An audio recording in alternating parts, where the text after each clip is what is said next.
प्यारे बच्चों, आज हम कक्षा 5वीं की हिंदी की पाठ्य पुस्तक से ली गई कविता एक माँ की बेबसी से संबंधित वर्कशीट करेंगे।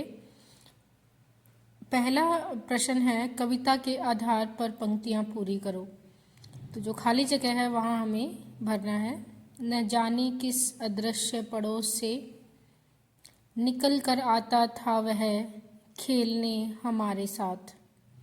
रतन जो बोल नहीं सकता था खेलता था हमारे साथ।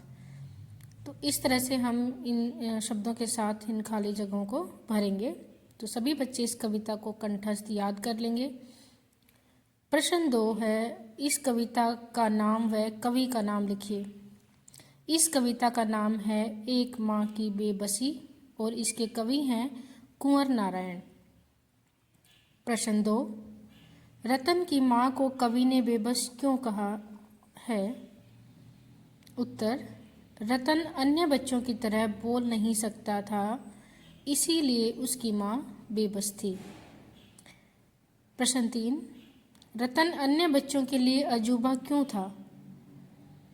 उत्तर, रतन अन्य बच्चों के लिए अजूबा था क्योंकि वह सबसे भिन्न था। कवि अब किन की भाषा समझने लगा है?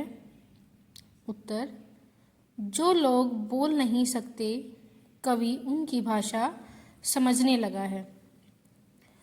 अब हम आगे देख लेते हैं। नेक्स्ट है, नीचे लिखे शब्दों को उदाहरण के अनुसार लिखिए। तो मैं उदाहरण दिया है मित्र, मित्रता। तो प्रश्न, प्रसन्नता, उपयोगी, उपयोगिता, समान, समानता, अधिक, अधिकता। प्रश्न 4 में वाक्य बनाने हैं। हमें 2 शब्द दिए हैं, तो उनका प्रयोग करते हुए हम वाक्य बनाएंगे। जैसे माँ, मेरी माँ बहुत अच्छी है। मित्र, राम मेरा मित्र है। तो आप अपने हिसाब से कोई भी वाक्य बना सकते हैं। प्रश्न 5, नीचे लिखे शब्दों के विलोम शब्द लिखिए। विलोम मतलब उल्टा अर्थ।